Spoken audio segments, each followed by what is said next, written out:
Hello बच्चों, let's read the question first. Which step of government of India has taken to cater requirement of patent terms and other emergency provisions in this regard?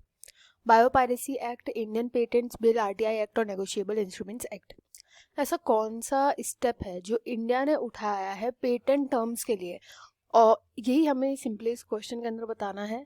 Biopiracy act, Indian patents bill, RTI act या फिर negotiable instruments act. तो यहाँ पर जो हम की concept use करेंगे वो हम पेटेंट्स की स्टडी करेंगे. पेटेंट, अब पेटेंट होते क्या है कि सपोज कोई भी एक इन्वेंटर है, उसका कोई ओरिजिनल आइडिया है, इस इन्वेंटर ने कोई भी इन्वेंशन करी है एक पर्टिकुलर आइडिया यूज़ करके, और ये इसका अपना आइडिया था जिसके थ्रू इसने ये इन्वेंशन बनाई है. अब ये इन्वेंशन क्योंकि इसी की यूनिक हो गई, तो अब ये चाहता है कि कोई इसका आइडिया चुरा करके वो सेम चीज़ बाजार में बेचने ना लग जाए. तो इन्वेंटर क्या करेगा, ये जाएगा पेटेंट ऑफिस एंड वहाँ पर जाकर के अपने इस इन्वेंशन को करवा लेगा पेटेंट.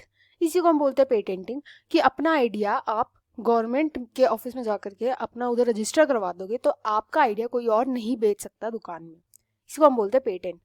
एंड इसको ये जो एक्ट जो इसके लिए लाया गया था वो लाया था ऑप्शन बी यहाँ पर, Indian patent bill.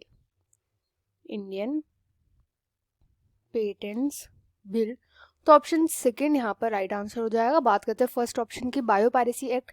Biopiracy act simply बोलता है कि जो भी बायो रिसोर्सेज हमारे नेचर में प्रेजेंट है, इन बायो रिसोर्सेज का एक्सप्लॉयटेशन या इनका यूज बिना अथॉरिटीज को बताए, बिना अथॉरिटी से बात किए आप नहीं कर सकते. इन बायो रिसोर्सेज का आप एक्सप्लॉयटेशन नहीं कर सकते, जेनेटिक लेवल पर हो, मार्केट लेवल पर हो, ऐसा आप नहीं कर सकते जब तक आप किसी भी ऑथराइज्ड पर्सन से इसकी परमिशन ना लो.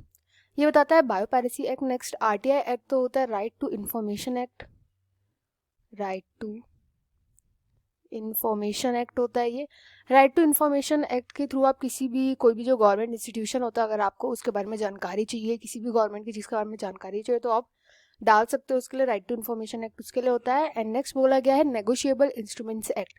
नेगोशिएबल इंस्ट्रूमेंट एक्ट का मतलब होता है कि जैसे कोई भी प्रॉमिसरी नोट है, प्रॉमिसरी नोट हो गया या कोई भी चेक्स हो गया, कोई बिल हो गया, तो उसका एक से ज़्यादा पेयर हो सकता है. जो पेयर होता है जिसको इसको पे करना होता है वो एक से ज़्यादा हो सकता है, ये बताता है. तो यहाँ पे राइट आंसर हो जाएगा option B. I hope you understood well. Best of luck and thank you.